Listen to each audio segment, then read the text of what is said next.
welcome to General Chemistry 1. This is Venus Ravomir, your instructor. We will meet this coming week for the first time. And I decided to record some videos for you for the lectures. I'm not going to over everything about each chapter, but I want you to have at least some important topics in each chapter covered. So we are going to start with chapter 1 and significant figures. This is not a very difficult topic, as all of you, let's say, had it in high school. So let's have a quick review on it. You can go over this video as many times as you want, and then anytime you have any question about what I covered during the lectures, or anything in your PowerPoint slides that you have on D12, or from any other sources, I am always available. Don't forget your textbook. That's your best friend, after me, of course. And then hopefully we have a good start together. Don't forget, don't get behind. So let's start with this chapter, significant figures. Sorry, this board is called the smart board. It's a little bit different from the whiteboards we have in the classroom. So if you see me not being very fluent in it, forgive me. I will try to get used to it. So let's talk about the measurements. What is a measurement, and what are we going to do on the measurements? Measurement, as soon as I ask you, for example, to measure the length of a table, what would you say? It's 20 inches long. So you will say 20 inches. So each measurement is a number followed by a unit, right? Or we show it as this. So basically, each measurement is a number followed by a unit. So when we measure something, whether we measure mass, we measure length, we measure time, we measure temperature, whatever we measure, we create some numbers. We have some numbers, and these numbers have some significant figures in them. That I want you to follow these rules that I'm going to write on the board for significant figures. If you classify the information, the measurements for yourself, you would never be wrong in understanding the significant figures. So let's start. Let's say you are given a significant figure. Let's say you have 123.5 meters. It's the length of something. So you should look at all the digits you have in the number, in the measurement. The first rule is that if you have no zero in your measurement, so you can say all of your figures are significant figures. So I say all non-zero digits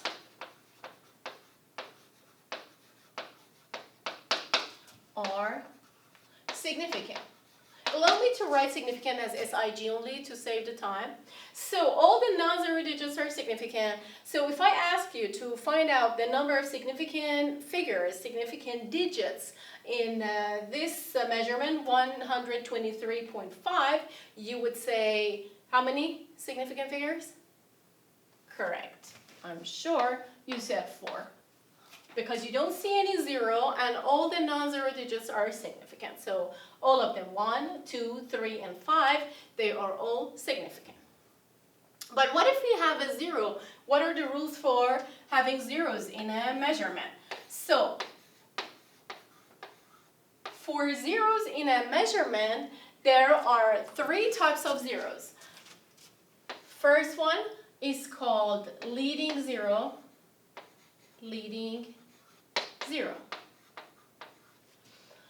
Like, let's say you have 0.0012. These two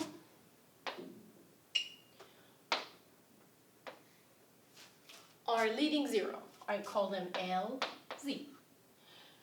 Leading zeros are never significant. Not significant.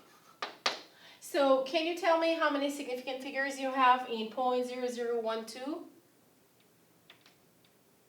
Correct. 2 sig figs. Only 1 and 2. Only these two. All right? So the second type of zeros are called captive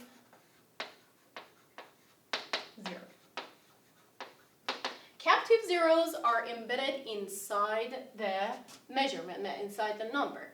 So if you have, for example, 1.1.5, this zero is called the captive zero, and captive zeros are always significant. So how many significant figures do you have here? 1, 2, 3, and 4. All of your digits are significant figures. So you have 4 sig figs. All of them are significant. And the last type of zero that you are dealing with is, allow me to write them here. They are called the trailing zero,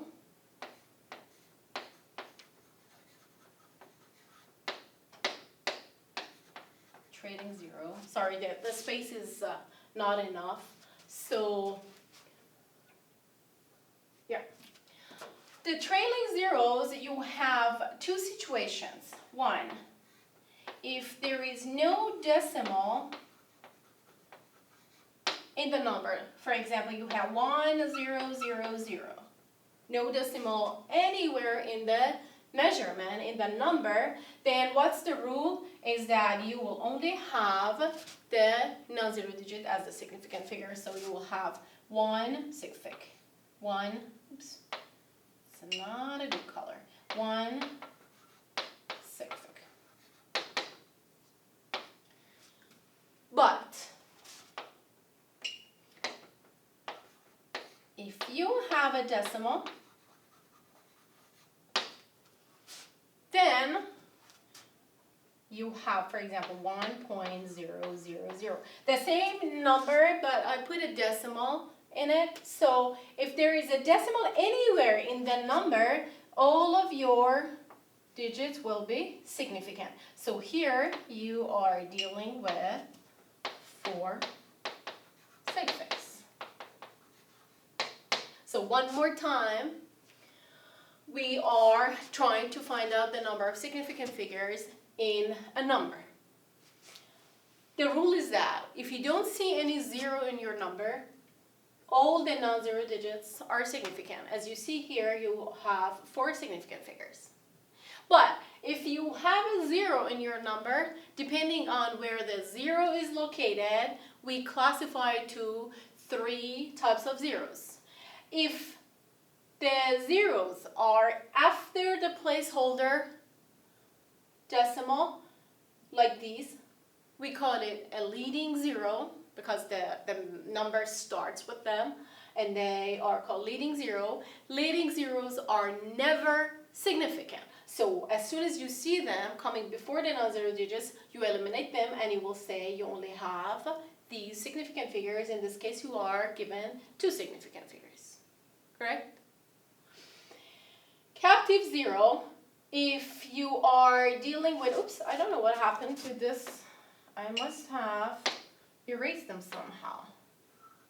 Sorry, I'm still trying to get used to this smart board. So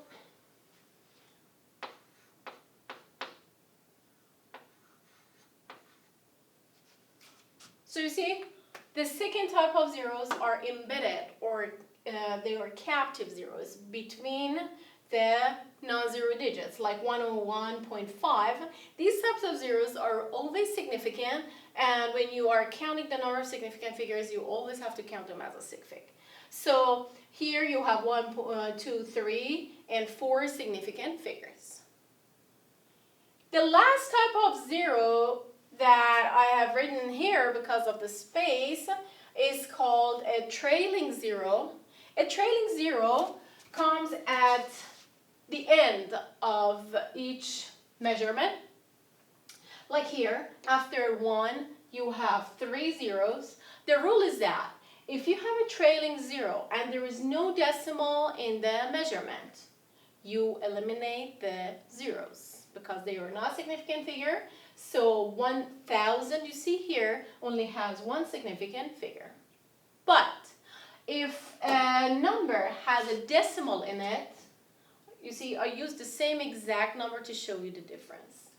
If you put a decimal 1.000, by having a decimal, all of the trailing zeros will be significant. So instead of 1 in the previous example, now you have 4 significant figures. I hope you understood the rules for significant figures because I'm going to give you some examples. Ready? Let's say we have this might not be a very good color. 102.0. Can you figure out how many significant figures you have here? You might need a few seconds to think about the type of zeros you have. This zero is captive. And this zero is trailing, right? What is the rule for captive zeros? They're always significant. For trailing zeros, if there is a decimal in the number, it is significant, which is in this case, you have a decimal, you see a decimal here. And by decimal, I mean decimal anywhere in the number. So you count 1, 2, 3, and 4 significant figures. We call them 4 suffix. Let's go to the next example. 0.01010. Let's play with the zeros. Here, this first zero, this is a placeholder, we never talk about it. This zero is what?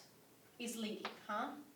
Because it comes before the rest of the digits. This is a captive zero, and this is a trailing zero, right? So let's go over the rules for each of these zeros. Leading zero, never significant. Captive zero, always significant.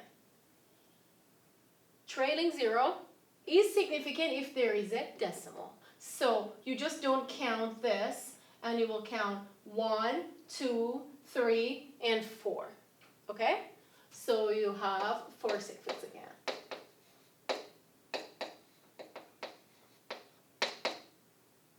Is that clear? Let me know if it is not while we meet in the class. Okay? So after that, let's talk about rounding off measurements. Let's say you're given 2.1892. This number is given, and you were asked to round it off to 3 significant figures. Means you need to keep 3 significant figures and eliminate the rest. 3 significant figures means to this one, right? But how to eliminate the rest of the figures depends on the first digit that you are going to drop. If the first digit is equal or greater than 5, then first you will have to increase the last digit you want to keep by 1 and then drop the rest. So you will end up having what? 2.19. right? Is very similar to when you go shopping and you see a price. It's $2.99, and then you say automatically say, oh, it's $3. You never say it's $2.99. You say, okay, it's $3. You're automatically rounding it up.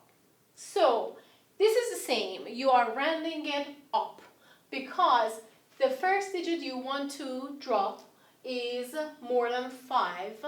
So the last digit to keep will be increased by 1 instead of 2.1892 because you need to keep 3 significant figures. Then you have 2.19. Clear? All right. Let's go over another example. Let's say you need to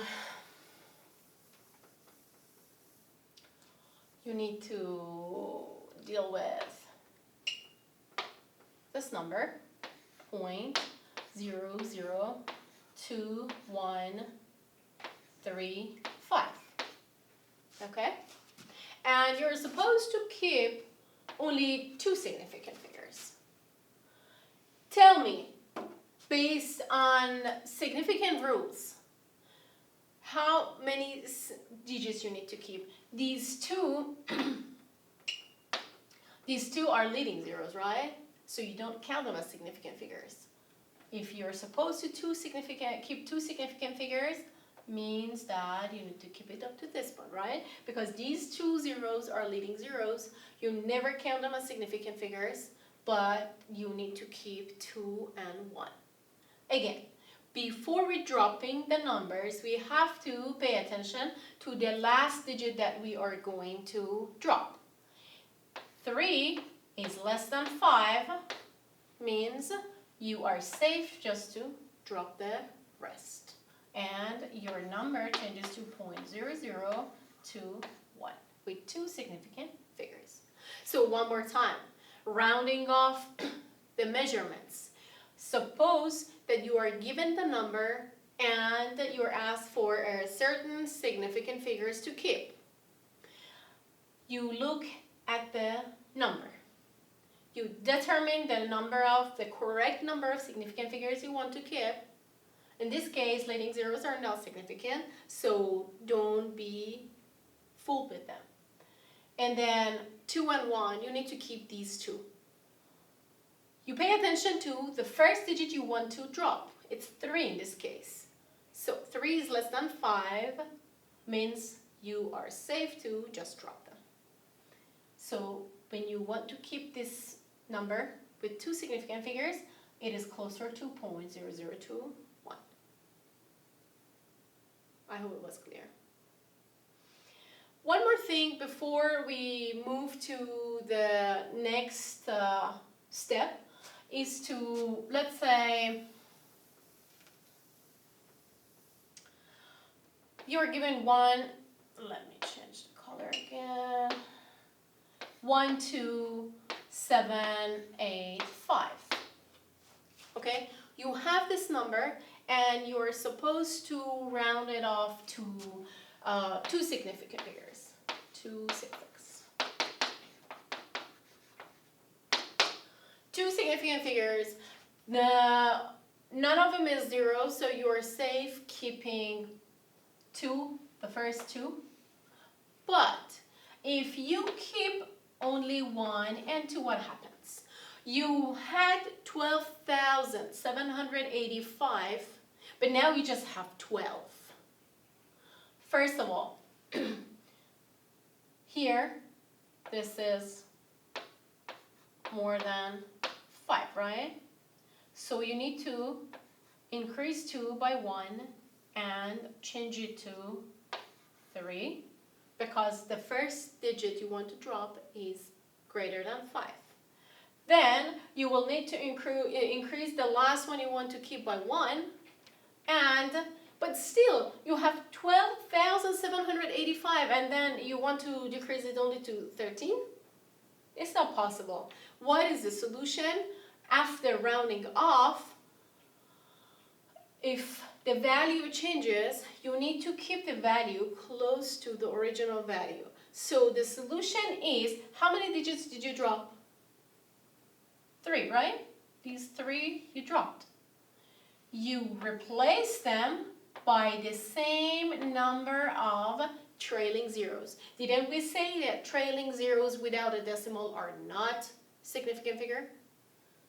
So you kept the same 2 significant figures you were asked for, but by adding the same number of zeros as the numbers that you dropped, you kept the value close to the original value.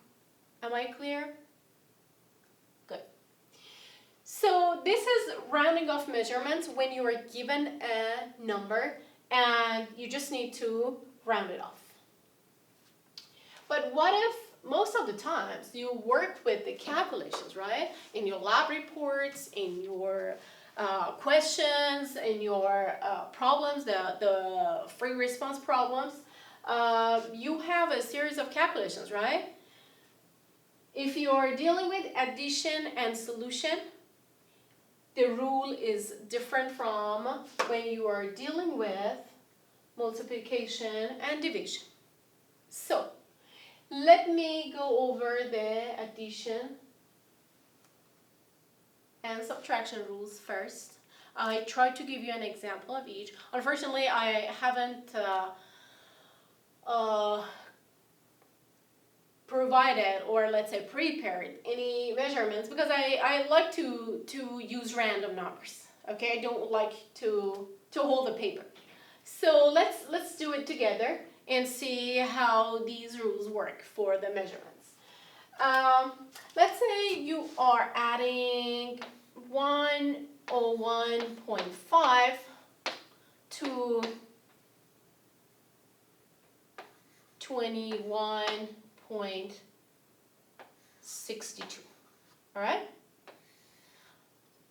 I'm sure you're used to using your calculator, but it doesn't matter. Feel free to use them. I don't use the calculator here. Is it correct? Did you get the same answer from your calculators? Yeah. So, you have 123.12 and you're supposed to round off your answer. The rules for addition and subtraction, the rounding off the answers from an addition or subtraction, is to go by least decimals. So, let's go back to the original numbers. How many decimals do you see in 101.5? I'm sure you will say 1, right?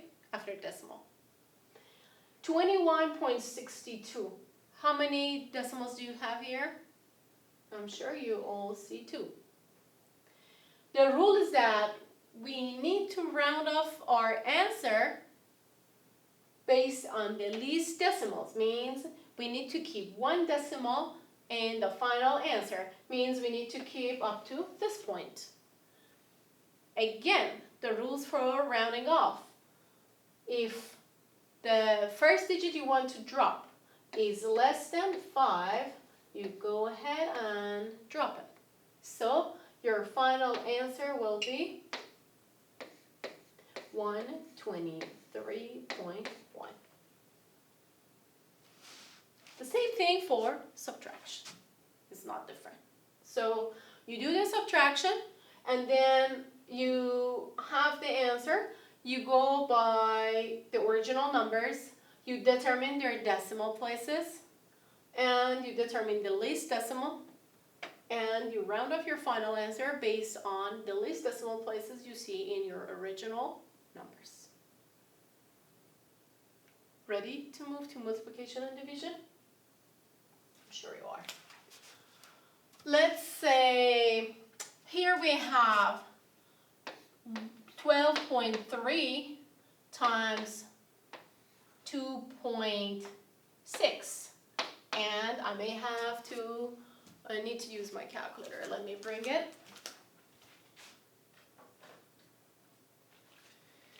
All right. 12.3 times 2.6. What I got is 31.98.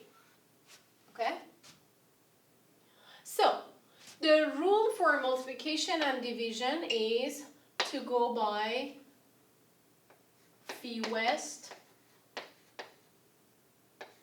significant figures. So, go back to the original numbers. How many significant figures do you have here? 1, 2, 3. Right? In the second measurement, how many do you have? 1 and 2. Which one rules? This one, with the fewest significant figures. Means that you need to keep 2 sig figs here, but the last one you have here is greater than 5. What do? We increase it by 1, and then we have 32. Okay? 31.98 is closer to 32 when you want to keep 2 significant figures. I hope you don't have any questions. If any question comes to your mind, feel free to send me an email, or when we meet once a week, feel free to ask me in a class, or come to the office hours, or come to the tutoring center. That was the lesson today.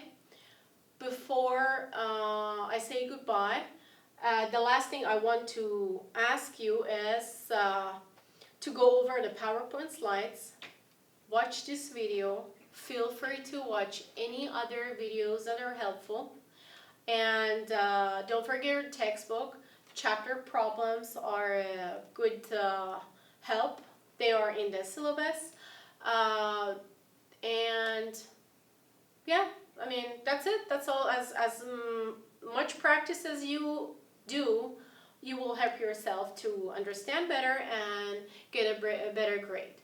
So in the next video, I'm going to cover the important parts of chapter 2, starting with atomic mass and atomic number, isotopes, and then I will go over the rules for naming compounds. 3 types of compounds, extremely important concept, and I hope I do a good job in helping you understanding better.